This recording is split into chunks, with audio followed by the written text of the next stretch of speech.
do Oscar Queiroz, que ele é da Christian Hansen, a nossa parceira, e vai falar sobre o uso de probiótico para a saúde e a produção de vacas leiteiras. Então, Oscar, muito obrigado pela sua disponibilidade, sua gentileza. Vamos recebê-lo com uma salva de palmas, pessoal.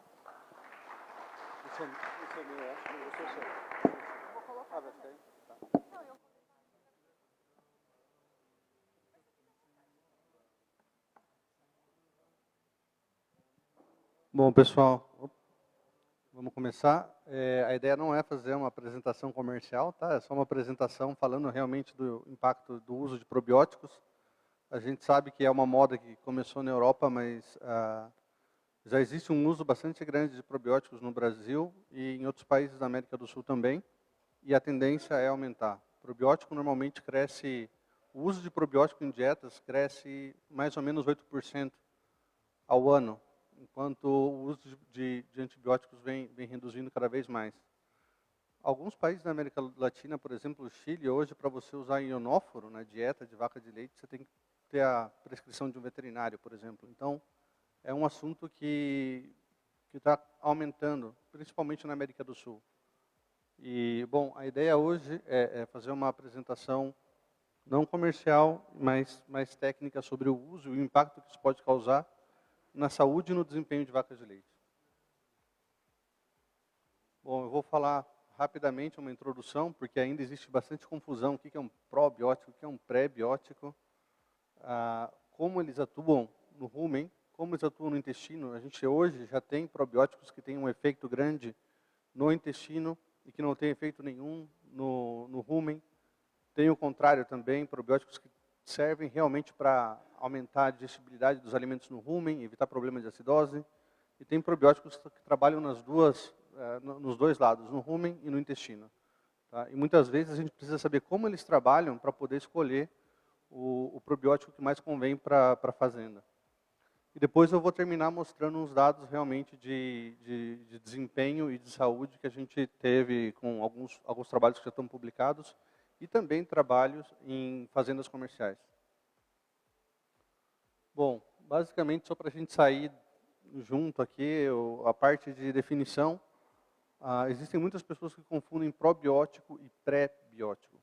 Probiótico são os micro-organismos vivos, que eles podem trazer um efeito benéfico na saúde e na produção também das vacas, desde que alimentados na quantidade suficiente. Então, aqui nessa definição, a gente tem um dos pontos principais. Eles são micro-organismos vivos e eles têm que chegar vivos no lugar onde eles vão atuar. Tá? Isso é super complicado. Se a gente pensa uma levedura viva é um probiótico e normalmente ela tem efeito no rumen. Mas existem bactérias que elas têm efeito no intestino. Elas precisam passar pelos ácidos do rumen vivas. Precisam passar pelo abomaso com pH às vezes de 2, ou seja, muito ácido, tem que passar vivo. Tem que passar por enzima digestiva. E tem que chegar viva no intestino e colonizar o intestino para poder começar o trabalho dela. Tá? Então é um desafio bem grande e é um diferencial desse tipo de produto. Obrigado. Tá. Valeu, obrigado. No caso dos pré-bióticos, os pré-bióticos eles são ingredientes indigestíveis. E eles vão indiretamente favorecer alguns micro-organismos e não outros dentro do intestino. Então, é um ingrediente a mais, é um ingrediente indigestível. Ele não está colonizando nada dentro do intestino. Ele não está produzindo ácido, ele não está produzindo proteínas, ele simplesmente está ali favorecendo alguns grupos de bactéria. Eu tive muito problema quando eu comecei a trabalhar eu sou nutricionista de gado leiteiro, tá? Eu trabalhei muitos anos na Argentina com leite. E um dos principais problemas quando eu comecei a trabalhar é que muitas empresas traziam produtos exatamente com o mesmo nome. Então era levedura viva, Saccharomyces cerevisiae, e Saccharomyces cerevisiae, 10 empresas diferentes. E muitas vezes quando eu comecei, eu normalmente olhava, bom, eu vou usar uma levedura viva ou vou usar uma bactéria como um Enterococcus faecium. Eu tinha 3 produtos no mercado com o mesmo nome de bactéria. Quando eu comecei, eu pensava que não era importante, então eu só escolhi o produto que me dava a melhor relação custo por princípio ativo, né, o que é comum a gente fazer. Mas, na verdade, quando a gente está falando de bactéria, de micro-organismos, cada cepa, ela importa muito. Então, o que a gente deveria fazer é buscar os dados do produto específico. Para vocês terem uma ideia, isso daqui são dados da própria Christian Hansen. São 3 bacilos subtilis. São 3 bactérias com o mesmo nome. Uma é cepa A, B e C. Essa primeira cepa, essa primeira bactéria, ela não é uma bactéria probiótica. E essas duas aqui são parte de um dos produtos mais vendidos em toda a Europa hoje, como bactéria probiótica. A diferença no DNA dessa bactéria aqui é de 82% em relação a essas duas outras bactérias que também chamam bacilos subtilis. Elas não são iguais. E se a gente quiser comparar bem, se a gente pensar no material genético de um rato e o nosso material genético, a gente tem uma semelhança de 90% nos genes. Ou seja, a gente é mais parecido com um rato do que essas duas bactérias que têm o mesmo nome. Então, cuidado e evitem cometer o mesmo erro que eu cometi quando eu saí da faculdade, que eu só buscava a quantidade do princípio ativo. Com o micro-organismo, isso não funciona. A gente precisa ter os dados de cada produto. Por que aquela bactéria eu não usava como probiótico? Por que aquela bactéria que só tinha 82% de semelhança no DNA não é uma bactéria probiótica? Uma das características mais importantes de um probiótico é se multiplicar muito rápido. Porque quando a gente tem uma bactéria patogênica que pode causar diarreia no intestino de um bezerro ou de uma vaca, a característica principal, a primeira característica dessa Escherichia coli, dessa salmonella, é que ela se multiplica muito mais rápido do que qualquer outra coisa no intestino e ela domina o intestino. Então, a capacidade de multiplicação é essencial para qualquer outra bactéria que eu ponha ali dentro como probiótico para competir com essa Escherichia coli. E olha aqui, aquela bactéria que não era o probiótico, ela leva 2 horas para se multiplicar. A bactéria que é o probiótico, ela pode levar entre 25 a 30 minutos para duplicar a quantidade dentro do intestino. Tá? Essa característica é importante. Uma pequena diferença no DNA dessa bactéria já mudou a capacidade que eu tinha de poder ou não usar essa bactéria num produto comercial para vaca de leite. Tá? Um último exemplo, isso daqui foi um trabalho que a gente desenvolveu na empresa. O que a gente queria era selecionar bactérias para melhorar a saúde intestinal. A gente estava pensando na hipermeabilidade intestinal das vacas, do intestino nas vacas de leite. Mas, como eu falei para vocês, um probiótico tem que chegar vivo lá no intestino, para poder colonizar o intestino e fazer o trabalho dele. Isso significa que a gente tinha que simular o que acontecia no rumen, os ácidos que tem no rumen, a gente tinha que simular a acidez dentro do abomaso, a gente tinha que simular se essas bactérias iam poder crescer na presença de enzimas digestivas, de sais biliares. Isso daqui é uma curva de crescimento. O que mostra, por exemplo, nesse primeiro gráfico, eu tenho os ácidos graxos voláteis que eu tenho normalmente no rumen da vaca. Eu estou mostrando, em comparação ao meio de cultivo comum, a curva verde, que essa bactéria pode crescer. Ela pode crescer no meio com ácidos graxos. Ela pode crescer num meio que é parecido com o rumen. Mas ela pode crescer também em pHs que variam de 2 a 7. Então ela pode crescer num rumen, mas ela pode passar viva pelo abomaso da vaca também. E finalmente, mesmo na presença de sal biliar, ela poderia resistir. Normalmente isso mata a bactéria. Essa é uma cepa. A gente conseguiu 3 em 200. A gente fez 200 cepas, a gente trabalhou com 200 cepas para chegar somente em 3 que tinham essas características. Então, as cepas são importantes. Elas importam e não é só ter o mesmo nome. O produto final depende realmente das cepas, então é importante ter dado científico, dado acadêmico dessas cepas para poder decidir que produto a gente usa. Não é só a quantidade que é importante e o nome da bactéria, tá bom? Bom, mas vamos mais para a aplicação.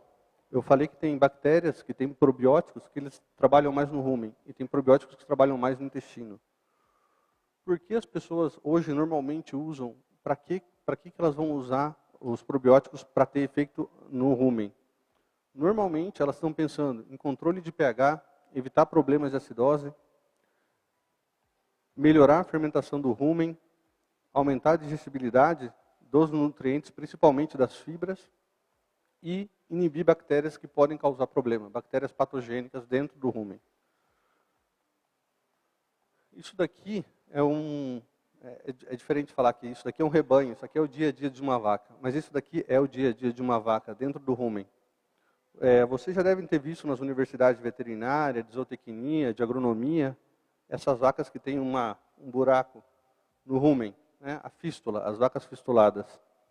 A gente normalmente usa essas vacas para testar probiótico e ver o impacto dentro do líquido ruminal. Então a gente dá o probiótico e de hora em hora a gente vai lá e tira uma amostra de líquido ruminal e mede que ácidos tem ali, como está a digestibilidade dos alimentos, qual é o pH do rumen. Cada curva dessa é uma vaca. E o pH, a acidez no rumen de cada uma dessas vacas que a gente estava trabalhando. Isso aqui é muito normal. Olha só, 24 horas do dia da vaca, alimentação às 6 da manhã, às 3 da tarde. O que normalmente acontece? Depois de 3 horas, olha as curvas de pH, as curvas de acidez, começam a baixar. Quando a gente vem com a comida, o que acontece? Um pico de consumo, essas vacas vão consumir muito alimento de uma vez. Todo esse amido do grão, do concentrado, vai ser fermentado e vai produzir ácido lático. Isso vai aumentar a acidez dentro do rumen e vai reduzir o pH. Tá? Normalmente isso acontece em 3 horas. Mas o mais importante, se a gente olhar aqui, existem várias vacas que sempre vão passar por esse ciclo de ter algumas horas de acidose subclínica e depois de algumas horas elas vão voltar ao pH normal e depois elas vão ter a segunda alimentação, outro pico de consumo, outra produção excessiva de ácido lático e mais horas de acidose subclínica. E isso vai ser o ciclo dessa vaca dia após dia. Tá? Isso é comum. Essas variações dentro do rebanho é comum. O que a gente pode ver aqui é o que acontece quando a gente tem esse problema contínuo de acidose todos os dias, pelo menos algumas horas do dia. Isso daqui é um rumen normal, né? Eu não sei se dá para ver bem pela foto, mas um rumen normal seria como um tapete. Tá? Se a gente pensar nas nossas mãos e nos nossos dedos, as papilas é onde a gente tem absorção de nutriente. O que acontece quando você tem problemas de acidose todos os dias é que a superfície, o tamanho dessa partícula vai diminuir. E se diminuir, a gente está diminuindo a área de absorção de nutrientes. Então, esse rumen vai estar absorvendo menos nutriente. Esse é um dos maiores problemas de você estar sempre tendo quadros de acidose nos animais. Isso daqui é uma foto um pouco menos comum, mas existe a possibilidade da parede do rumen ter áreas totalmente mortas, né? A necrose da parede do rumen. E nessas áreas não existe mais absorção de nenhum nutriente. Tá? É uma área morta. E normalmente isso é causado pelo excesso do crescimento de uma bactéria. Né? Uma bactéria que é comum no rumen, que a gente chama de Streptococcus bovis, mas em excesso ela pode causar esse tipo de problema. Então a gente tem problema de absorção de nutrientes. Para vocês terem uma ideia de como é sério o problema de acidose, se a gente diminuir o pH dentro do rumen de 6,4 para 5,8, uma pequena diferença, 0,6 em pH, olha o que acontece com a digestibilidade da fibra. A gente vai reduzir 8%. 8% de redução em digestibilidade de fibra é energia equivalente para a produção de 2 quilos a mais de leite por dia. Não é que a vaca vai produzir 2 quilos, ela tem energia que vai estar disponível ou para a produção de leite ou para melhorar a condição corporal. Mas, efetivamente, é uma energia que está sendo desperdiçada por um problema de manejo e também por essa variação que existe todos os dias, mesmo quando não existe um problema de manejo dentro do campo. E como que os probióticos normalmente trabalham para reduzir esse problema? Uma das maneiras é estimular as bactérias naturais do rumen, que são as consumidoras de ácido lático. Então a gente tem algumas delas aqui, Megasfera, por exemplo. O que elas vão fazer é consumir o ácido lático e transformar em ácidos que têm menor efeito em reduzir o pH ou aumentar a acidez. E esses ácidos podem ser utilizados, o acetato, o propionato, podem ser utilizados pelo animal como fonte de energia também. Tá? Então, uma das maneiras de reduzir o problema é aumentando a população de bactérias que consomem ácido lático. Outro impacto interessante do uso de determinados tipos de probiótico, como leveduras, por exemplo, é a redução de oxigênio dentro do rumen. As leveduras, e pouca gente sabe disso, mas também algumas bactérias podem consumir o oxigênio dentro do rumen. Um lugar com menos oxigênio é um lugar com com um ambiente melhor para fermentar. Melhor fermentação significa melhor digestibilidade dos nutrientes dentro do rumen, principalmente digestibilidade de fibra. Aqui o que a gente está vendo, a gente tem a concentração de oxigênio e o número de horas. Essa primeira linha azul é levedura. A levedura ela tem uma capacidade muito grande de consumir oxigênio dentro do rumen. Mas as 4 próximas linhas, a vermelha e as 3 verdes, são bactérias. Pouca gente sabe, mas a bactéria também tem essa característica de favorecer a anaerobiose dentro do rumen, reduzir a quantidade de oxigênio e promover a digestão, a fermentação e, consequentemente, a digestão das fibras. O outro modo de ação, existem bactérias específicas que podem matar a bactéria patogênica dentro do rumen.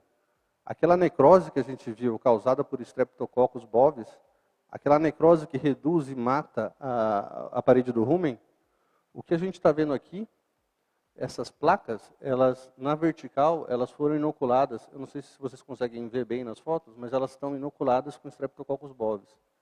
E no meio, eu tenho cepas de probiótico.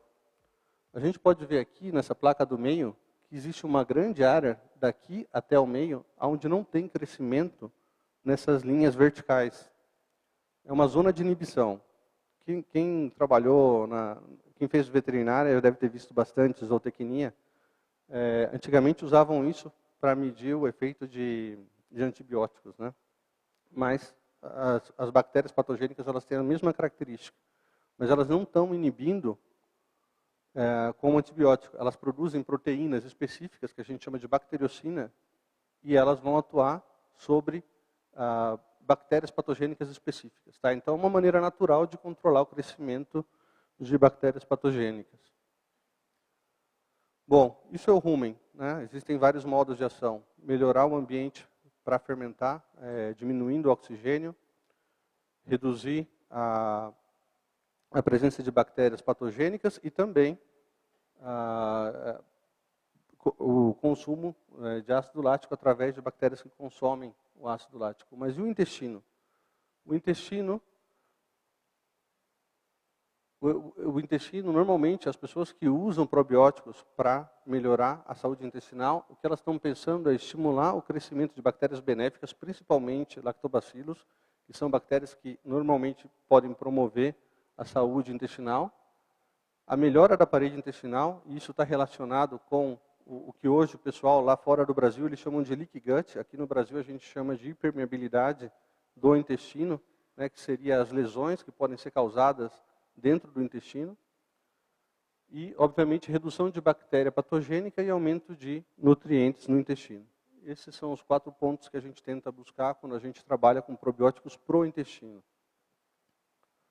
Bom, eu espero que vocês não encontrem com fotos desse tipo na fazenda de vocês, mas isso, por exemplo, é uma hemorragia causada por Clostridium. Excesso de amido, isso daqui não é gado de leite, isso aqui é gado de corte na Argentina, tá? Mas basicamente, acho que vocês podem ver a quantidade de grão de milho que tem aqui e excesso de muco nas fezes, tá? Isso daí normalmente é uma indicação de que existe um problema sério no intestino dos animais e eles secretam mais muco para evitar a entrada de bactérias pelo intestino. O que é, então, a hiperpermeabilidade intestinal? Isso é um tema muito importante hoje nos Estados Unidos, é uma das maiores preocupações dos nutricionistas de gado de leite. Basicamente, e fora eles chamam de leaky gut, mas basicamente isso daqui, do lado esquerdo, é um intestino saudável. O que é um intestino saudável? Onde as células do intestino estão unidas, uma com as outras. Não tem um espaço para entrada de bactéria, para entrada de alimento, para entrada de toxina. Tá? O intestino aqui tem o controle do que vai passar. E vai entrar e ter acesso à corrente sanguínea. Aqui, quando a gente trabalha no intestino que não é saudável, com um problema de hipermeabilidade intestinal, as bactérias patogênicas, elas literalmente promovem, elas ocasionam uma lesão intestinal. E nessa lesão intestinal tem entrada de bactérias patogênicas, bactérias benéficas, alimento, toxina, parede de bactéria, e isso resulta em inflamação. Uma vez que existe uma resposta imunológica, existe gasto de energia, gasto de proteína, a vaca vai aumentar de temperatura, vai ter febre, vai produzir proteína de fase aguda. Então, essa vaca está gastando energia e proteína não para produzir leite, mas para se defender. Parece uma loucura, né? Quando a gente fala, parece coisa meio da imaginação de uma pessoa, mas, na verdade, a gente pode ver aqui nessas fotos, isso foi um trabalho feito, a gente estava dando alimento sem nenhuma bactéria patogênica, alimento com Escherichia coli, e alimento com Escherichia coli mais uma bactéria probiótica, que normalmente reduz o crescimento desse tipo de Escherichia coli.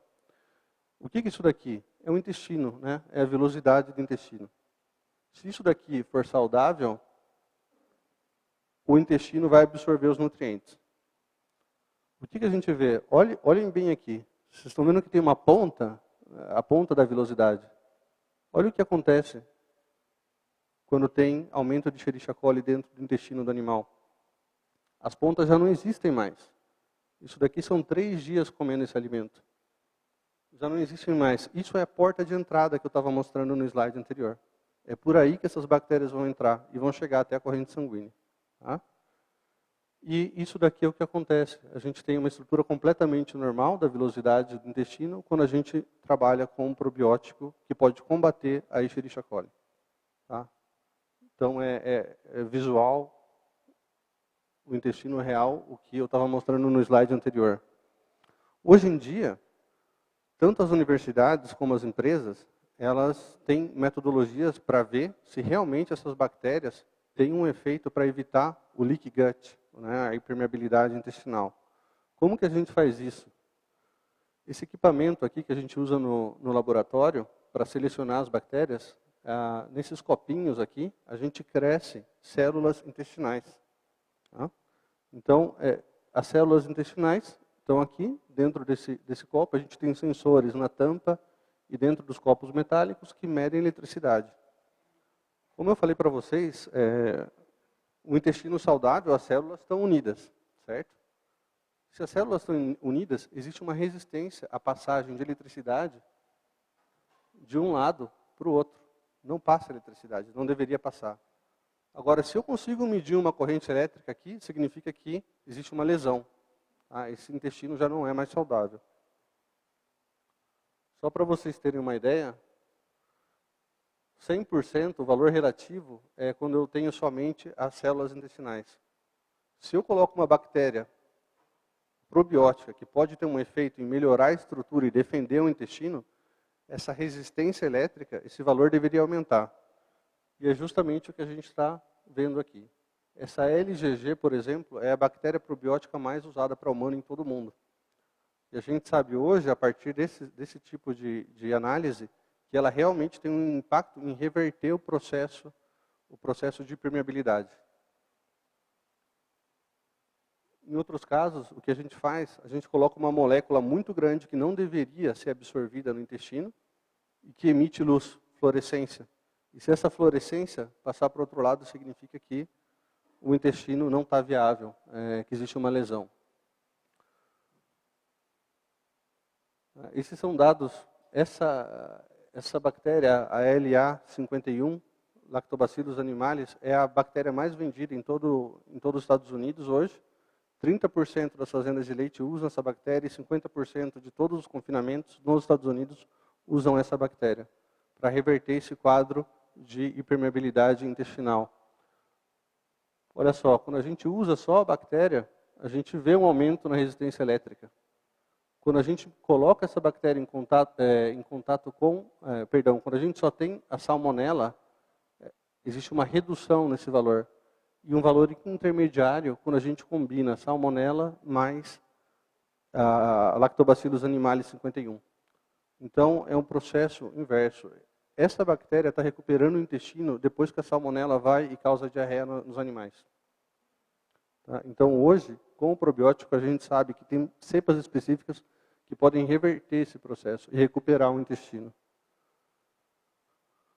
Bom, novamente, eu não vou explicar isso daqui, mas no intestino os desafios são outros. Não é o Streptococcus bovis, é o Clostridium. Clostridium é o que causa morte súbita em vaca de leite, hemorragia no intestino dos animais. Clostridium perfringens staphylococcus está associado à mastite, muitas vezes, e Escherichia coli, a diarreia. Tá? Isso daqui é o que a gente faz hoje em dia, em vez de fazer placa por placa, a gente pode analisar mais de 100 probióticos para uma bactéria específica. Uma outra pergunta que eu normalmente eu recebo nas palestras é, e se a gente normalmente tem bactérias benéficas e patogênicas dentro do intestino, mas e se isso vier do alimento? E se o meu alimento estiver contaminado com bactéria patogênica? Esse tipo de salmonela, Salmonella Heidelberg, é uma das salmonelas mais conhecidas. Nos últimos 2 anos nos Estados Unidos, isso daqui causou problema em bezerros nos Estados Unidos inteiro. E é uma salmonela que tem muita resistência a diferentes tipos de antibiótico. O que a gente fez com essa salmonela? A gente isolou essa salmonela e a gente inoculou o alimento iniciador dos bezerros, os pellets dos bezerros. A gente inoculou e deixou por 24 horas para fazer a contagem e ver o que acontecia. O que a gente viu? Quando a gente inoculou com 2.000 bactérias, 2.000 unidades formadoras de colônia de salmonela. 2.000 unidades de salmonela. 24 horas depois, a gente tinha 1 bilhão de unidades. Tá? Quando a gente inoculou o mesmo alimento e usou a bactéria probiótica, 3 cepas diferentes, a gente chegou a 10. 10 unidades contra 1 bilhão. Então, essas bactérias probióticas, o impacto delas pode já vir do alimento também, tá? Evitando uma contaminação muito alta com bactérias patogênicas, principalmente em bezerro. Bom, o impacto na saúde. Esse é um trabalho publicado no Journal of Dairy Science, usando um produto à base de 3 bactérias probióticas, 3 Enterococcus faecium, e levedura viva. Era uma combinação de produtos para intestino e para rumen, para melhorar a saúde. Esses animais eles foram alimentados em pré-parto e até os 85 dias de produção de leite. Eles estavam analisando vários parâmetros. Um deles, e é o mais fácil, e por isso que eu coloquei aqui, porque todo mundo pode medir isso, é o número de animais tratados.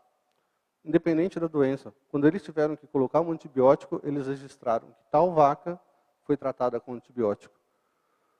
Nos 85 primeiros dias de lactação dessa vaca, nessa fazenda de leite, as vacas que não recebiam probiótico, elas chegaram a 40% de vacas tratadas, contra 25% em vacas que consumiam probiótico. Tá bom? Era um probiótico à base do Lactobacillus animalis 51. Então, a redução de casos de uso de antibiótico. Não é que a gente vai deixar de usar antibiótico. Essas vacas ainda precisavam de tratamento, mas a gente vai usar antibiótico de uma maneira mais consciente, tá? E não massiva. Aqui já não é um dado experimental, é um dado de fazenda. 3 anos antes do consumo de probióticos e 3 anos depois do consumo de probióticos. Tá? E é uma combinação também dessa Lactobacillus animalis 51 com uma bactéria propiônica. O que a gente viu é que, em média, 3 anos antes de usar o probiótico, eles tinham 29 eventos de tratamento de vaca por semana. E depois do uso, em média, eles tinham 19 vacas tratadas por semana. 10 vacas a menos por semana sendo tratadas com antibiótico. Tá? O impacto no desempenho. Normalmente, o impacto no desempenho das vacas vem por ter vacas mais saudáveis. Então, a primeira coisa que um probiótico tem que fazer é aumentar a saúde da vaca. E depois, a gente pensa no desempenho.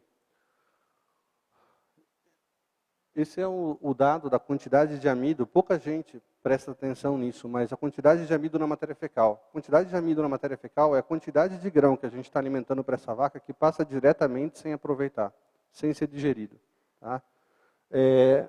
O valor correto, que normalmente uma boa fazenda que trabalha e processa bem os grãos, deveria estar perto dos 4% de amido na matéria fecal, entre 4 e 3%. Tá? Esse é o desperdício de grãos que a gente pode aceitar numa fazenda que processa bem o milho, a silagem, que moe bem o milho. E basicamente, quando a gente começou a medir, a gente trabalhou com várias fazendas, chegava a ser quase 56 mil vacas de leite nos Estados Unidos. E o que a gente viu foi que, no começo, antes de usar esse probiótico específico, elas tinham, em média, 8,4%, quase 8,5% de amido na matéria fecal. 2 vezes mais do que normalmente uma pessoa iria aceitar dentro de uma fazenda de leite. E esse valor, depois de 90 dias, reduziu a 3,5%. Cada 1 ponto é energia suficiente para produzir 300 mililitros de leite. Tá? Novamente, é energia suficiente. Não quer dizer que a vaca vai usar só para leite. Pode ser para condição corporal, pode ser para sistema imune. Mas esse aumento na digestibilidade do amido de 85 para 94 é o que normalmente uma fazenda está buscando. Tá? Não é fácil fazer essas análises, mas são análises interessantes para a fazenda. Não só para saber se o uso de uma tecnologia pode diminuir isso, mas também para ver se o manejo que eles estão usando é adequado.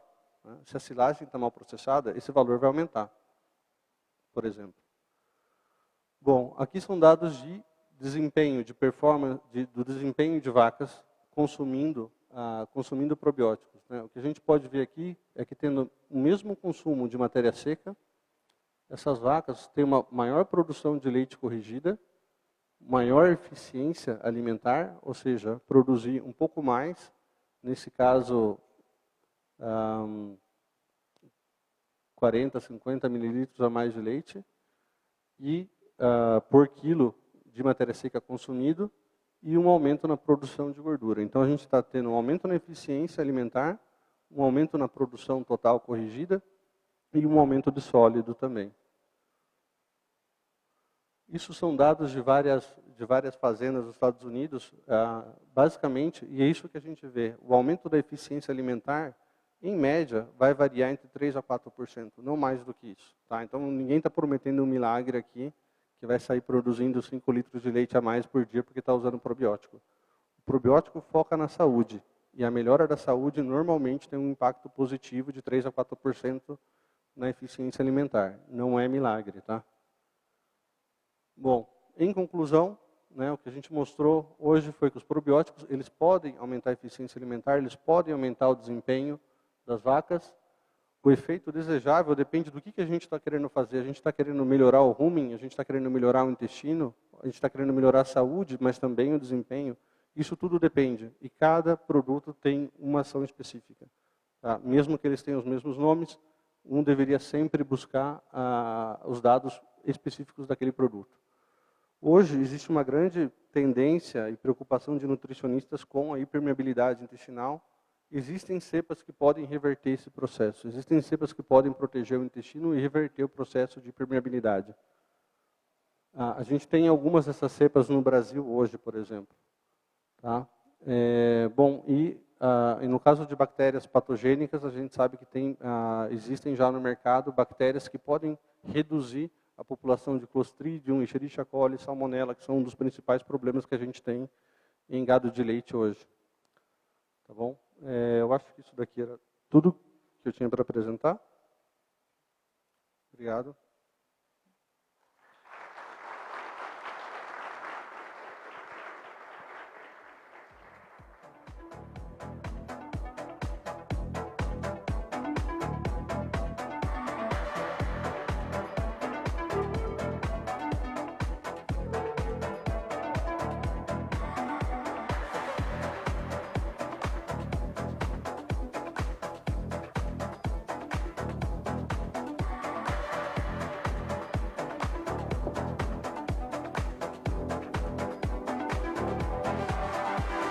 Muito bem.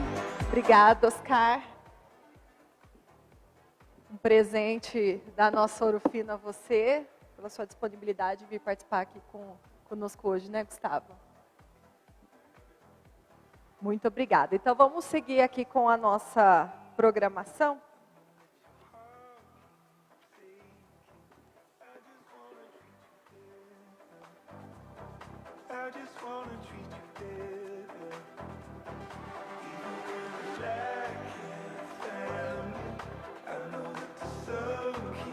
Bom, quais são os fatores-chave para a produção de silagem e maximização do desempenho produtivo?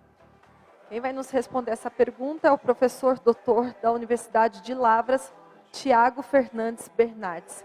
Professor, por gentileza.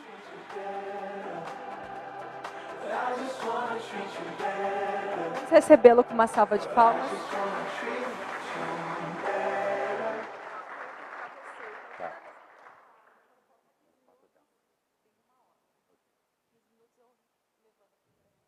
Ok, bom dia pessoal.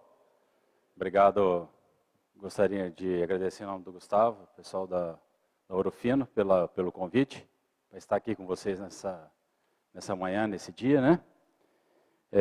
O assunto que foi proposto para a gente falar de alguns aspectos que a gente considera chave, quando nós estamos falando de produção, e alguma coisa que está relacionado, quando produção está relacionado com maximização de desempenho, né? É o que a gente vai tentar conversar um pouquinho hoje, tá? A minha apresentação ela vai estar resumida nesses tópicos aqui. Eu vou usar 2 slides para caracterizar como que as fazendas leiteiras no Brasil hoje estão produzindo alimentos conservados, o que a gente tem. E aí, em cima desse levantamento que nós temos aqui, nós vamos conversar um pouquinho sobre qual híbrido eu escolho, quando eu colho, como eu vedo, como eu desabasteço e como eu posso, obviamente, maximizar o desempenho animal, ok? E quando nós estamos falando de produção de silagem, hoje tem muitas silagens nós podemos produzir, nós vamos ver no levantamento aqui. O foco que nós vamos dar em alguns minutos que a gente vai falar aqui hoje, nós vamos falar de planta inteira de milho, até mesmo porque o nosso tempo para poder discursar sobre isso é curto, ok? Então, esse é um levantamento que nós fizemos há um ano e alguma coisa. Esse trabalho foi publicado no início do ano passado, né? A gente reuniu aqui um conjunto de 149 fazendas nos 6 estados que mais produzem leite, e nós estávamos interessados em saber quais eram as silagens que essas fazendas estavam produzindo, ok? E aí os nossos números mostram, obviamente, que 100% dessas fazendas produzem silagem de planta inteira de milho, algumas fazendas produzindo planta inteira de sorgo, e geralmente essa planta inteira de sorgo aqui é destinada para novilha, alimentação de novilhas, ok? E aí como fonte secundária de forragem, ok? Principalmente para tentar atender mastigação da vaca e saúde ruminal, essas fazendas estão fornecendo feno, ou forragem fresca, ou pré-secada. Veja que tem um número considerável aqui de forragem fresca nesse levantamento, é porque ele foi feito de setembro a fevereiro, e aí, obviamente, é o período em que as forragens tropicais estão crescendo, e aí tem muitos produtores hoje fornecendo forragem fresca para os animais, ok? Bom, nesse levantamento também tinha quais eram as silagens de grãos que essas fazendas estavam produzindo, que hoje é uma tendência que nós vamos ter cada vez mais. E aí os números que nós obtivemos foi que cerca de 25% estão produzindo aí silagem de grãos úmidos. Esses dados vindo principalmente desses 3 estados aqui, Rio Grande do Sul, Santa Catarina e Paraná. Okay? Depois silagem de grãos reconstituídos de milho, isso aqui vindo principalmente de São Paulo, Minas Gerais e Goiás. Cerca de 7,5% produzindo silagem de espiga. Esse número aqui ele já aumentou, que nós estamos atualizando esse levantamento.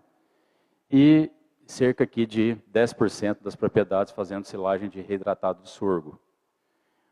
E aí eu gosto sempre de colocar esse total aqui, que dá um total de 53%, porque se a gente somar todos esses 4 valores aqui, isso daqui daria 53%. Então isso significa que 53% das fazendas brasileiras hoje têm sistema intensivo de produção, utilizam alguma fonte de silagem de grãos na dieta.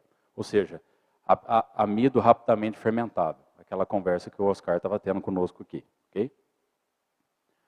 Bom, tendo esse mapeamento, esse cenário do que as fazendas estão fazendo, e como silagem de planta inteira de milho é a silagem mais importante na dieta da vaca, isso vai representar em média 50% do que a vaca come, ok? Então 50% do que essa vaca come diariamente é representado por silagem de planta inteira de milho. Nós temos que sempre pensar nesse número, ok? Em média, isso pode ser mais, isso pode ser um pouco menos, mas em média 50%. Obviamente, nós não podemos deixar de conversar sobre isso. E a primeira pergunta que nós temos, que eu quero discorrer aqui um pouco sobre isso, é qual híbrido eu escolho. E por que eu estou preocupado com isso? É que é o seguinte, eu estou preocupado porque nós temos algumas características que realmente nós precisamos nos importar com o híbrido. E a primeira delas qual é? Produtividade, né? Ou seja, toneladas de matéria seca por hectare. E a pergunta é, por que produtividade é uma característica importante quando nós estamos falando de híbrido? Todos os anos, a gente repete esse experimento lá na universidade e a gente sempre tem aqui entre 10 a 15 híbridos. Esse ano que eu estou mostrando para vocês aqui é um ano de 11 híbridos com 7 empresas diferentes, ok? Esses híbridos aqui estão em 3 blocos, vejam, nós temos 3 repetições, e todos eles foram colhidos em média de 35% de matéria seca. Então a gente calibra isso, tá? Nós não fazemos aqueles testes que às vezes vocês recebem aquelas mensagens no Zap Zap, das pessoas fazendo divulgação de híbrido, que aí tem um híbrido que foi colhido com 23% de matéria seca e o outro foi colhido por 40%. Né? Não tem como fazer comparação de híbridos desse jeito, ok? Então, todos os híbridos precisam ser calibrados na mesma matéria seca, ok? E aí, o que a gente obteve de resultado? Aqui está o primeiro, aqui está o 11º, aqui nós temos 30 e aqui nós temos 24. Eu não quero que vocês olhem para esse número aqui, porque alguns vão falar assim para mim, Tiago, na região onde eu estou, eu não consigo fazer 30 toneladas de matéria seca por hectare. A importância dessa tabela não é essa. A importância dessa tabela é o seguinte, que entre o primeiro e o 11º, nós temos uma diferença aqui de 6.400 kg de matéria seca por hectare. Se a sua vaca come 11 kg de matéria seca por dia, essa diferença entre escolher o híbrido 1 e o número 11, você vai conseguir sustentar 2 vacas por um período de lactação. Apenas na escolha do híbrido. Ok? Mas vamos seguir. Então, o que realmente importa no híbrido? Primeira coisa, produtividade, nós vimos por quê. Segundo fator que nós estamos interessados, sanidade. O quanto é tolerante a doenças e pragas? A pergunta é, por quê? Porque até agora eu não falei nada de nutricional, eu falei só até agora do quê? De agronômico. Por quê? Porque agronômico até hoje não é conversado ou pouco conversado no nosso país. Às vezes nós que estamos alimentando os animais, nós queremos conversar de aspectos nutricionais quando nós estamos falando de silagem de milho e a gente esquece do agronômico. Qual que é o impacto que o agronômico tem sobre o nutricional? É essa a resposta que eu quero ter. Então, por que sanidade é importante? Né? Esse, inclusive, é um trabalho do autor aqui, Oscar Queiroz. Né? Ou seja, doenças afetam o valor nutritivo. Certo? Então, nós estamos vendo aqui, Oscar tinha lá híbridos considerados como sadio, ou seja, as plantas não foram infestadas. As plantas foram mediamente infestadas ou elas foram altamente infestadas. O que aconteceu com a concentração de FDN, nós temos nessa barra escura aqui, e com digestibilidade total da matéria seca. Ou seja, a fibra subiu e digestibilidade caiu. Então, o que acontece? Agora, vamos trazer a realidade para o nosso país. Quando a gente fala de valor nutricional de híbridos para silagem, nós sempre comparamos com trabalhos que são produzidos em outros países.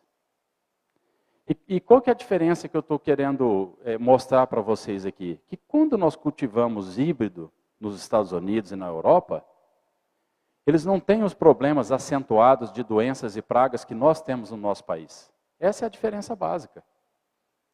Então, produzir híbrido no hemisfério norte, do ponto de vista agronômico, é tranquilo. Eles não têm esse tipo de problema. Agora, nós temos. E aí, o que acontece? Se a gente tem um genótipo, ou seja, um híbrido, que tem um alto valor nutricional, esse alto valor nutricional do híbrido, ele pode completamente ir embora. Por quê? Porque ele foi atacado por doença. E é isso geralmente que ocorre no nosso país. Então esse discurso que as empresas fazem, que nós temos híbridos aqui com alto valor nutritivo de porção vegetativa, esse é um discurso que até hoje ele não se encaixou. Ele precisa ser melhor encaixado. Por quê? Porque na maioria das vezes os híbridos são doentes e quando a doença vem, acaba completamente com a parte genética que poderia ser expressada por esse híbrido. Ok, pessoal? Então, aqui é Brasil, né? É isso aqui que nós temos. Ó. Doença de final de ciclo e praga, né? Então isso aqui destrói o valor nutritivo e produtividade da lavoura. E por que para nós isso é mais importante do que aqueles que produzem grãos? Porque é o seguinte, os que produzem grãos, que são agricultores, eles têm maquinário, infraestrutura e mão de obra treinada para controlar praga e doença. Nós que trabalhamos com pecuária, a maioria dos produtores não consegue controlar, principalmente doença de final de ciclo, porque não tem pulverizador do tipo gafanhoto que entra no final de ciclo da cultura. A gente não tem como aplicar fungicida na lavoura. Então, se o híbrido é doente, ele vai trazer essa doença para o final do ciclo e, obviamente, vai ter redução de valor nutritivo. Ok? Aí nós pegamos os mesmos 11 híbridos e fizemos o que a gente chama de custo agronômico. Ninguém fala nisso. O que é custo agronômico? É o quanto que cada quilo de matéria seca que a forragem milho me deu me custou. Isso não é custo de silagem. Por quê? Isso é diferente de custo de silagem. Porque depois que a forragem está pronta, o custo de colheita, que vai do uso de maquinário, óleo diesel, mão de obra, vedação, inoculante, isso aí vai ser para o híbrido 1 e para o híbrido 11, tudo igual. Eu quero saber que quando a forragem está pronta, o milho está pronto que eu vou colher, quanto ele me custou. É isso que eu quero saber. Que jeito que a gente faz esse cálculo? Preço de semente, fertilizante, herbicida, inseticida e fungicida. E vejam que semente, inseticida e fungicida estão grifados. Por que eles estão grifados? Porque tem mudança de um híbrido para o outro. E vejam que quando a gente considera aqui fertilizantes e herbicidas, não modifica de um híbrido para o outro, porque a gente aplica para todos.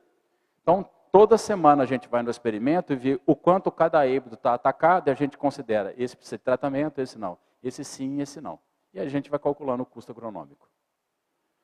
E colhemos tudo isso com 35% de matéria seca. O que a gente obteve do primeiro ao 11º? Isso aqui é a produtividade que eu mostrei para vocês. Esse aqui seria o custo agronômico, esse aqui é o custo de forragem. O que é o custo de forragem? Aquele custo que eu falei para vocês. No momento em que eu colhi, quanto essa lavoura me custou em termos de quilo de matéria seca. E aí a gente tem uma diferença aqui de 88 para 118. Bom, aí quando você fala aqui 88 para 118, você joga isso aqui para quilo de matéria seca, você fala, nossa, Tiago, mas é 3 centavos por quilo de matéria seca, isso é muito pouco. Isso não faz diferença aqui dentro da minha propriedade. Só que vamos pegar a sua vaca, uma vaca só, que come 11 quilos de matéria seca por dia. Aí você multiplica esse valor aqui por 11, sabe qual é a diferença que dá? 30 centavos por vaca a dia. Do custo da sua lavoura de milho. Terceiro ponto da apresentação. Quando eu colho? Até hoje a gente discute isso no Brasil. Colho mais cedo, colho mais tarde, que matéria seca que eu escolho, quando que eu entro com a máquina na roça? Né? Vamos tentar pontuar um pouquinho sobre isso. Eu coloquei aqui 2 intervalos. Aqueles que colhem mais cedo, de 30 a 34 de matéria seca, e aqueles que optam por colher mais tarde, de 35 a 38. Vamos comparar essas 2 faixas aqui. Quando eu colho nessa faixa aqui mais cedo, né, muitas pessoas falam assim, eu colho mais cedo porque eu preciso fazer segunda cultura. Tem muita gente que faz milho sobre milho. A gente que sabe que agronomicamente não é correto, mas muitos produtores fazem 2 safras de milho na mesma área em sequência. Ok? E reduz risco agronômico. Por quê? Você deixa a cultura menos tempo no campo. principalmente em relação à doença de final de ciclo. Quais são as desvantagens? Menor produção em termos de tonelada de matéria seca, você tem uma silagem com menos amido, ou seja, menos energética, e aqui você vai ter risco de fermentação indesejável. Por que vai ter risco de fermentação indesejável? Porque sua silagem vai estar próximo desse valor aqui, ó, e aqui o risco de bactérias indesejáveis crescerem aumenta muito mais quando comparado com isso aqui. Tá? Quando a gente pula para esse caso aqui, né, nós vamos ter maior produção em termos de tonelada de matéria seca por hectare, maior acúmulo de amido, a fermentação indesejável vai ser controlada, por quê? Porque a matéria seca muda, ou seja, os micro-organismos que antes cresciam aqui não vão crescer aqui, ou vão reduzir o seu crescimento, né? A gente não pode garantir que não vai reduzir, pode reduzir o seu crescimento. E principalmente isso aqui, pessoal, otimiza o operacional. O que é otimizar o operacional? Você leva menos água para o silo, estoca menos água no silo, mistura menos água no vagão e fornece menos água no coxo. Certo? Nós vamos fazer umas continhas ali depois, tá? Sobre isso. Só que se colhe mais tarde, reduz a possibilidade de segunda cultura, aumenta o risco agronômico e aqui aumenta o quê? Aumenta o risco por deterioração. O que é deterioração? Aumenta o risco de você ter perdas no pós-abertura. Essa silagem aqui, dificilmente ela vai ter risco no pós-abertura. Ela vai ter risco de fermentação indesejável durante a conservação. Aqui vejo que o problema muda, né? Então, se o problema muda e você não está conseguindo controlar isso por meio do manejo, uma possibilidade que você tem é de controlar isso usando inoculante. Só que nós temos que entender que os inoculantes não são iguais. E muitos imaginam que sim. Então, o que acontece? Quando nós temos uma concentração de matéria seca que vai entre 30 e 34, que tipo de inoculante que a gente usa? A gente tem que basear o inoculante nessas bactérias aqui. Por quê? Porque qual é a intenção que ela tem? De melhorar a fermentação. Ok? Agora, o que acontece? Quando nós estamos colhendo aqui, entre 35 e 38 mais tarde, nós temos que colocar inoculante que tenha na sua composição Lactobacillus buchneri. E por que Lactobacillus buchneri e as suas associações? Porque essa bactéria aqui vai ser capaz de proteger o painel no pós-abertura. Ou seja, reduz, né, o risco de deterioração. Então veja que nós estamos falando da mesma planta, ok? Da mesma planta. Nós estamos falando de silagem de planta inteira de milho, só que apenas quando a gente muda a concentração de matéria seca, nós temos que mudar o tipo de inoculante que a gente trabalha. Ok? Vamos fazer umas simulações aqui. 32 de matéria seca, 37 de matéria seca. A vaca come 11 quilos de matéria seca por dia. Então ela vai comer 34,4 quilos de matéria natural por dia. A vaca está comendo os mesmos 11 quilos de matéria seca, mas aqui ela está comendo 29 quilos de matéria natural por dia. Se a gente faz 34,4 menos 29,7, isso vai dar 4,7 quilos de silagem por vaca por dia.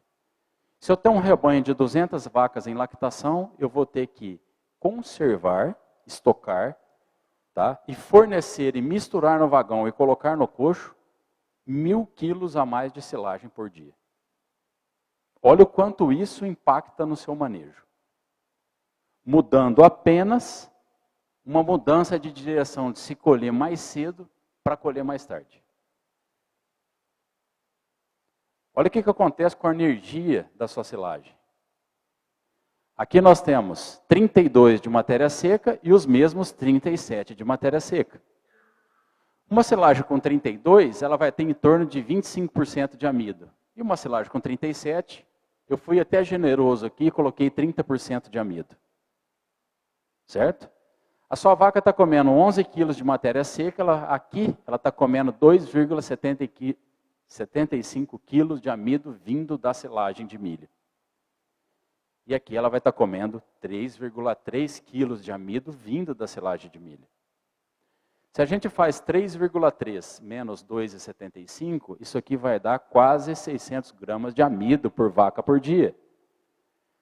Como um grão de milho tem cerca de 70% de amido, quando eu pego esse valor aqui, né, que isso aqui vai dar 100 kg de amido, e divido por 0,7, isso significa que eu vou ter que ter 157 quilos de milho a mais por dia, vindo de onde? De fonte externa. Ou seja, ao passo que eu poderia estar produzindo amido dentro da fazenda, eu estou comprando amido que está vindo de fora. E eu sempre costumo falar isso nas minhas apresentações, inclusive escrever isso, e essa frase é minha, se alguém estiver me copiando aí, vocês corrijam o pessoal, que não existe mais nada barato do que amido feito em casa. Ok? O amido feito em casa é o amido mais barato que nós podemos ter na alimentação de uma vaca. Ok? Agora a pergunta é, ô Tiago, então você está nos tendendo a pensar que todo mundo vai ter que colher silagem de milho com 37% de matéria seca? Não. Obviamente, aqueles que tiverem condição de colher e tiverem condição principalmente de processar os grãos de milho, que é o que eu vou falar no final aqui, essas pessoas naturalmente vão ter a tendência de migrar para uma silagem mais seca. Aqueles que por meio do manejo ainda não estão conseguindo fazer isso, ainda vão ter que trabalhar com uma silagem um pouco mais úmida. E vão ter que comprar amido vindo de fora. Ok? Quarto ponto aqui, a pergunta é, como eu vedo? Por quê? Como eu vedo? Às vezes a gente chega na fazenda, olha isso aqui, eu não sei se está claro o suficiente para vocês notarem diferença de cor dessa silagem para essa, mas quando a gente chega, vai se aproximando do painel do silo, as pessoas já começam assim, ó, tá vendo aquela parte lá em cima? Aqui é normal. Ou seja, nós começamos a tratar isso no Brasil como se isso fosse coisa normal. Né? Então, assim, todos os anos eu produzo silagem e jogo uma camada de 20 centímetros fora. Como se aquilo não me custasse dinheiro. Então, o que eu quero falar para vocês é o seguinte, já existem hoje conhecimento suficiente e tecnologia suficiente para a gente não ter mais isso. Ou seja, nós, né, pesquisadores da área de produção de silagem e de leite, vocês que produzem leite, nós não podemos mais na atualidade e no futuro trabalhar jogando alimento fora. Então o que nós podemos fazer? A pergunta é o que vocês querem saber, obviamente. O que nós podemos fazer para poder evitar isso aqui? Né? E outra coisa, isso aqui não é só um prejuízo de se jogar alimento fora. Nós temos que falar de outros prejuízos que geralmente não são abordados, que é o prejuízo da gente fornecer isso aqui, ó. Por quê? Porque quando as pessoas jogam isso aqui fora e fornecem isso aqui, ele fica com a consciência tranquila e fala assim, nossa, minha vaca está comendo silagem fresca. Mas ela não está. Por quê? Porque essa área adjacente aqui, ela está contaminada por isso aqui. E aí a pergunta que eu gostaria de fazer para vocês, principalmente que tem muito médico veterinário aqui, é o seguinte. Quanto que uma fazenda gasta mensalmente ou anualmente com médico veterinário e medicamento derivado de silagem? Alguém tem esse número? Não, ninguém tem. Sabe por quê? Porque todos os atendimentos são feitos na vaca, nenhum é colocado como culpa da silagem. Tudo vai ter outra fonte, nunca vai ser a silagem. Agora, tem vários atendimentos que são feitos, e muitos que a gente não sabe, que são derivados do fornecimento desse tipo de alimento aqui, para uma vaca que tem lactação. Ok? Lembrando que a vaca consome 50% de silagem de milho, que é esse alimento que nós estamos falando aqui hoje. Tá?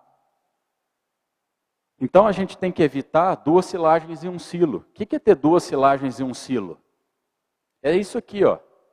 A gente tem isso aqui que a gente considera como normal, que é a silagem 2, a silagem do centro, e aí tem aquilo que a gente chama de topo, que ou a gente joga fora, ou a gente fornece. Agora, o que acontece? Em termos de composição química, perdas, micro-organismos, compostos indesejáveis, quando a gente compara isso aqui, ou seja, isso com isso, são alimentos completamente distintos. Então, qual que é o objetivo de qualquer produtor dentro da fazenda? Ter uma única silagem em um silo. E que jeito que a gente consegue fazer isso? Caprichando na vedação. Uma maneira da gente conseguir caprichar na vedação é fazendo o quê? Revestindo a parede do silo. Então a gente tem, por exemplo, aqui um silo trincheira. A gente posiciona plástico aqui na parede, plástico nessa parede aqui, e jogamos plástico para cá e plástico para cá. Deixa plástico sobrar. E o abastecimento e a compactação procedem, ok? Então esse é o passo número 1. O passo número 2 é qual? Atingiu a altura das paredes, ok? Sem fazer abaulamento. Vamos esquecer o abaulamento. Por que nós vamos esquecer o abaulamento? Que tudo que fica acima da parede está mais suscetível a perdas. Certo? Tudo que fica.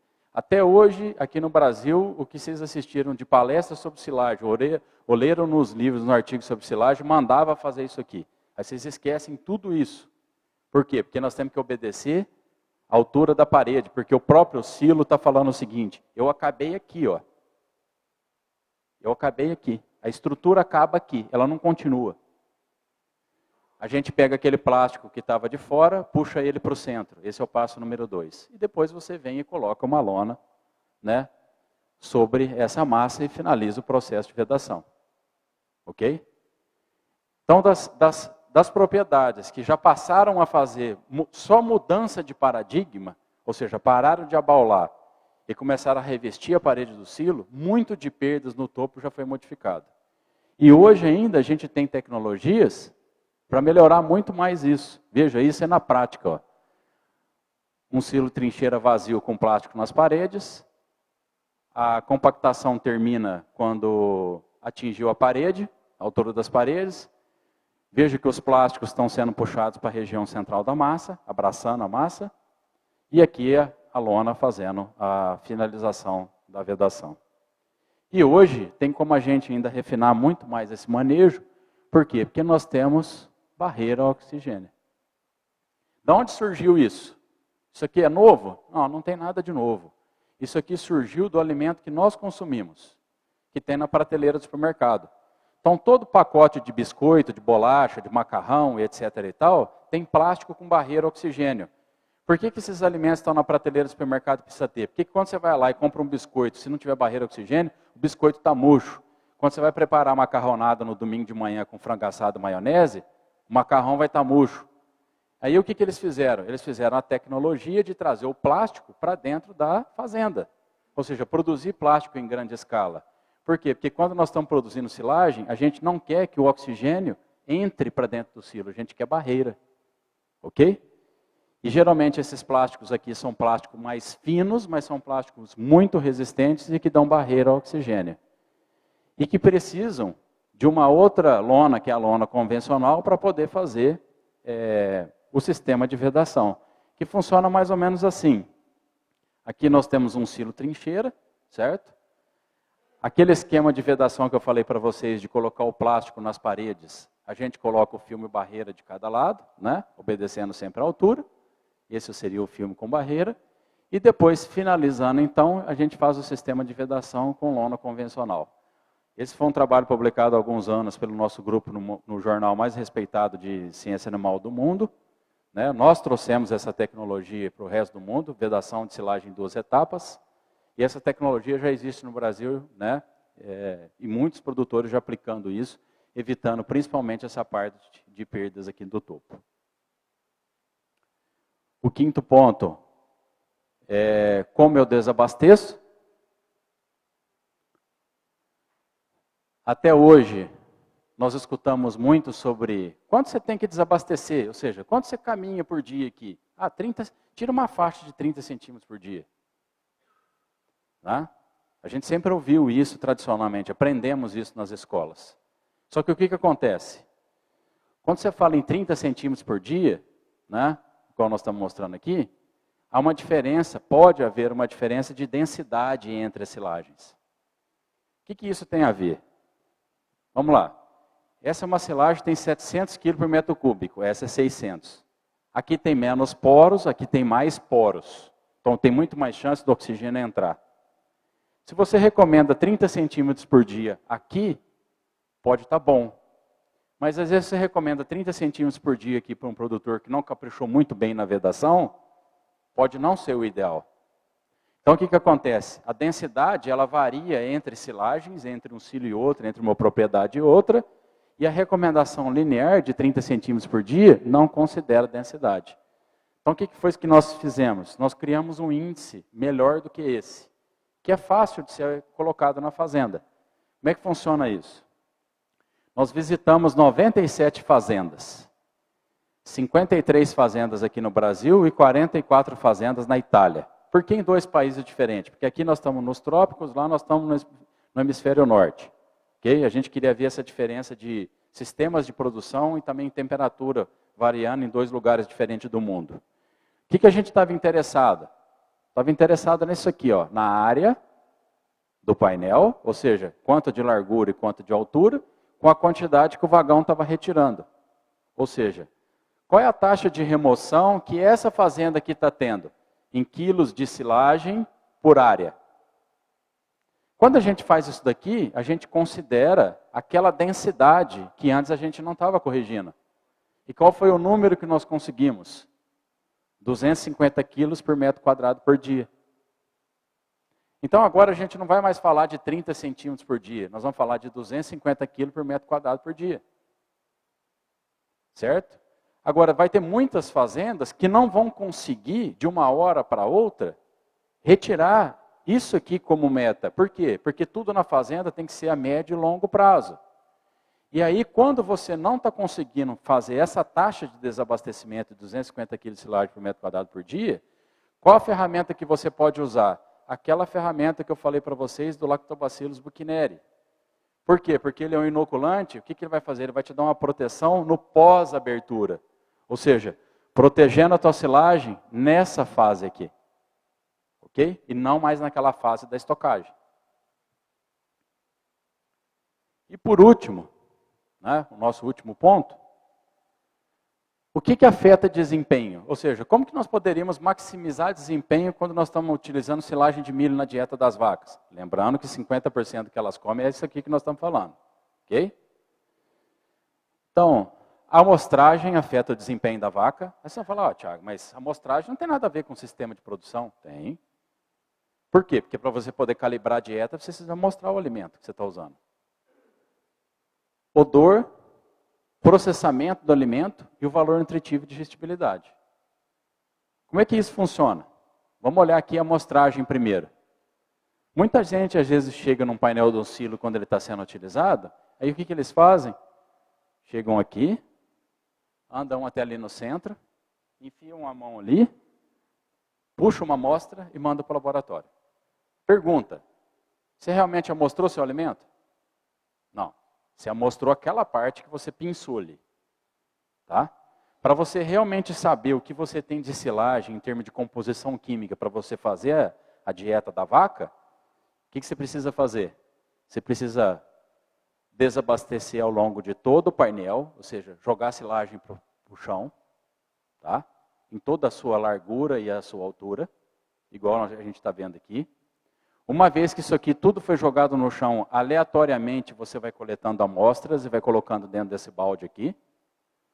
Depois que você encheu o balde, né, veja o balde cheio aqui, você leva esse balde, né, para uma mesa, para um local limpo, joga todo o conteúdo aqui em cima e homogeneiza muito bem. E depois que você fizer isso aqui, você divide isso daqui em quartos e escolhe aleatoriamente um dos quartos e manda para o laboratório. Só assim você vai estar amostrando corretamente. E por que isso é importante? Porque se você amostrou errado, a composição química da silagem está errada, a formulação da dieta da vaca vai estar errada. E aí ela não maximiza desempenho. Ok? Esse é o primeiro ponto. Segundo ponto, odor. Odor, Thiago? Mas que frescura que é essa? Odor afeta o consumo da vaca. E se afeta o consumo, afeta o desempenho. Então o que acontece? Silagens bem conservadas não apresentam odor. Por quê? Porque o ácido aqui mais importante, que é o ácido lático, ele é inodoro. E numa condição real de fazenda, a maioria das silagens bem conservadas apresentam um leve odor de vinagre, né? Que é derivado do ácido acético. Então o que acontece? Lembra que quando você está colhendo mais cedo, em 30, 34, que eu falei que pode ter fermentação indesejável? O que acontece? Quando tem fermentação indesejável, a gente pode ter principalmente isso aqui, ó, ácido butírico. E esse ácido butírico, a vaca rejeita quando ela cheira no coxo. Lembrando que a vaca come 50% de silagem que você está fornecendo por dia. Tá? E geralmente essas silagens que fermentam mal também podem produzir muito etanol, álcool. E que efeito que isso tem? Desculpa, esse slide está em inglês, mas eu estou traduzindo tudo que tem de importante aqui, é só para vocês saberem, não é para vocês ficarem preocupados com os nomes ali em inglês. Vai formar isso aqui, ó, 2 compostos que até hoje a gente não falava, tá? Que é o lactato de etila e o acetato de etila, que são ésteres, que afeta a narina da vaca quando ela cheira o alimento no coxo. Aí a vaca rejeita, ela não consome, ela não produz. Então, quando você tem silagem colhida com matéria seca baixa, ou seja, muito úmida, a chance de você ter um perfil desse fornecendo isso para a vaca aumenta. Que jeito que a gente pode controlar isso? Aplicando inoculante, mas não o que tem Lactobacillus buchneri, aquele que tem as bactérias homofermentativas que melhoram o processo de fermentação. Ok? O outro ponto que afeta o desempenho do animal é processamento. Isso aqui, ó.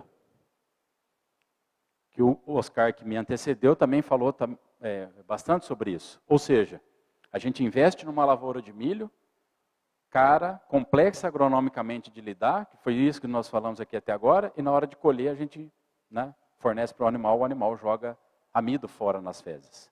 Então, processamento é um fator de redução, de desempenho. O que a gente tem que fazer quando nós estamos colhendo? A primeira diretriz é quebrar grão.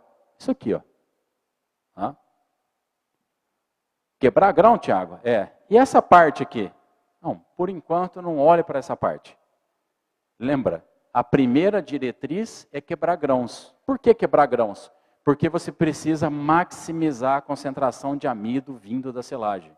Lembrando que eu falei para vocês que não tem mais nada mais barato do que amido feito em casa. Então a sua vaca precisa digerir todo o amido proveniente, quase todo o amido proveniente da silagem de milho. Ok? Essa é a primeira diretriz. E a segunda diretriz? Né? O que jeito que você faz isso? Você precisa, no momento da colheita, monitorar a quebra de grãos. Senão você não sabe. Ou seja, cada vagão que está sendo descarregado aqui, ó, você pegar um copinho aqui de 1 litro, não necessariamente precisa ser esse copo aqui da classe, pode ser um litro de garrafa PET, e você vem aqui e amostra, tá? E aí você vai ver se a máquina está processando ou não os grãos no momento da colheita. Esse é o momento de você ver se o processamento está acontecendo. Não é depois quando a silagem já está pronta. Certo? E depois o que nós vamos fazer? Segunda diretriz, monitorar a distribuição de partícula. O que é monitorar a distribuição de partícula? É conseguir processar muito bem os grãos sem afetar muito a outra porção. Qual porção? Essa porção aqui, ó. Porção que fica aqui nessa caixa e porção que fica aqui nessa caixa. Por que nós estamos falando de que a gente quer otimizar que fica nessas caixas aqui? Porque é isso que faz a vaca mastigar, é isso que dá saúde ruminal. É isso que faz o equilíbrio entre o amido fermentando no ambiente ruminal e a vaca mastigando e jogando saliva para dentro. O que fica nessa caixa aqui do fundo, que é menor do que 8 milímetros, isso aqui não causa mastigação na vaca. Isso aqui causa. Então, se a gente fez a amostragem com um copo de 1 litro e você é nutricionista e tem uma ferramenta dessa daqui para trabalhar, naquele copo de 1 litro que você coletou, você já joga aqui em cima e já faz o método da caixa. Porque hoje não vai existir mais nutrição de vaca leiteira, inclusive eu vou falar isso amanhã na minha apresentação no Interleite, não vai existir mais nutrição de vaca se um nutricionista não estiver trabalhando com uma ferramenta como essa.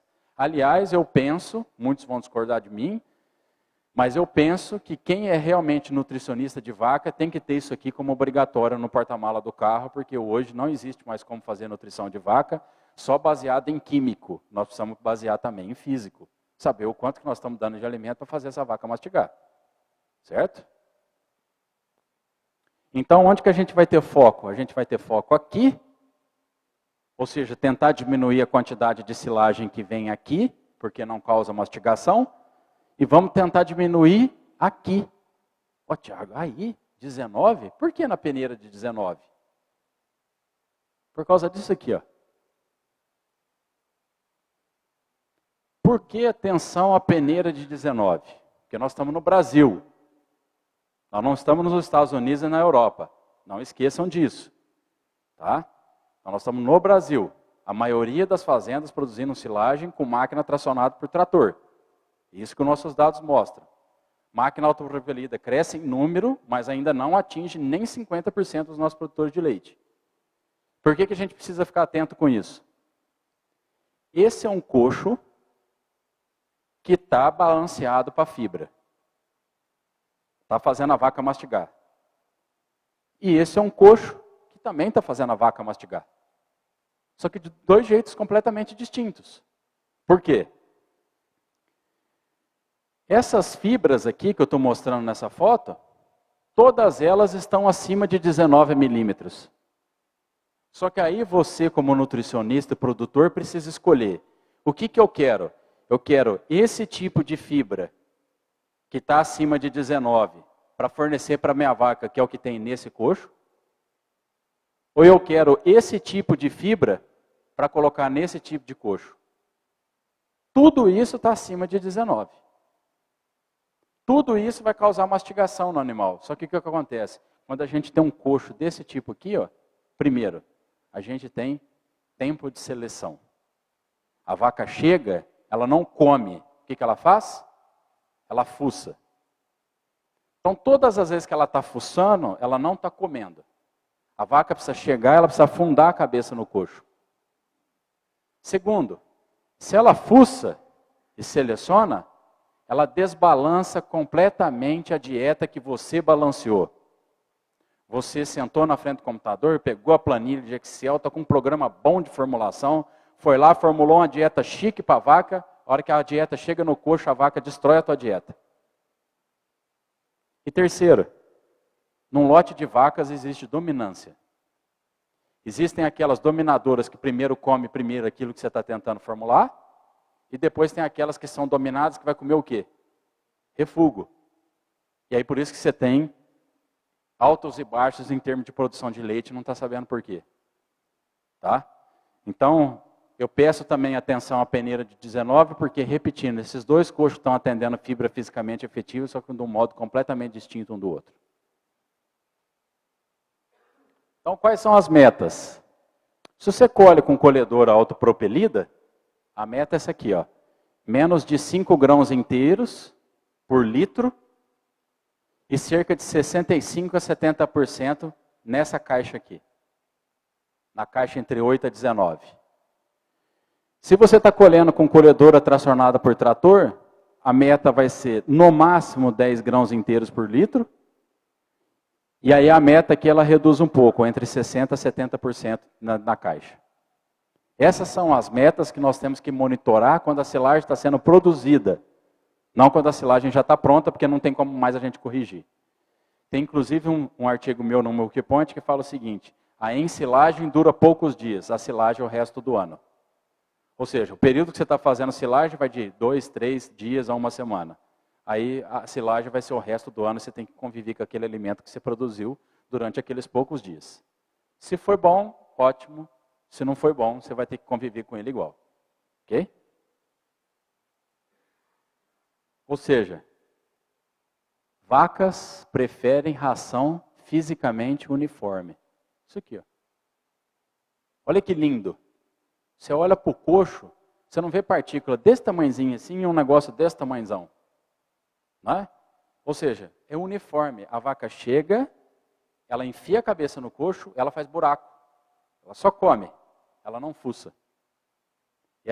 Essa é a meta que nós vamos ter aqui para frente para fazer o animal poder desempenhar e maximizar desempenho quando nós estamos fazendo uso de silagem de milho.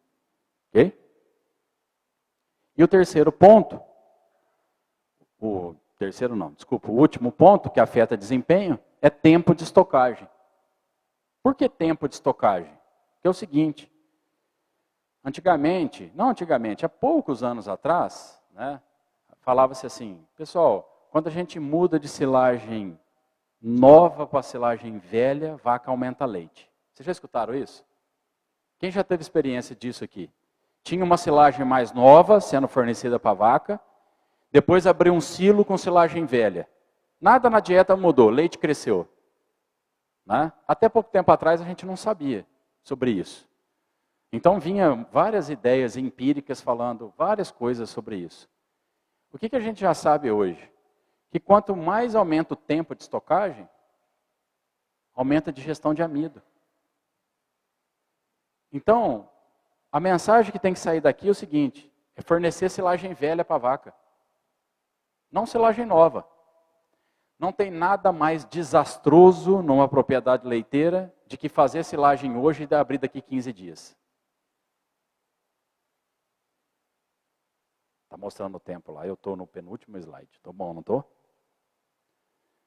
Não tem mais nada desastroso do que fornecer silagem nova para os animais. Ou seja, então nós temos que nos planejar daqui para frente para ter sempre silagem estocada, sempre com longos períodos de estocagem.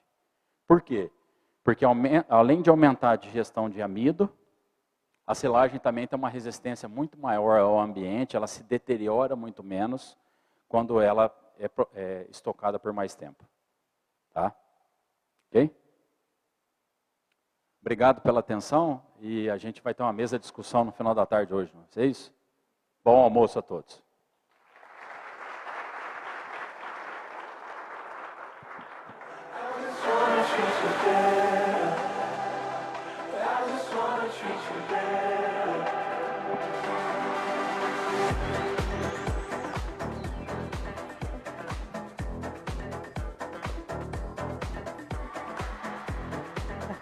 Vou fazer uma fotinha aqui, só um minuto. Tá,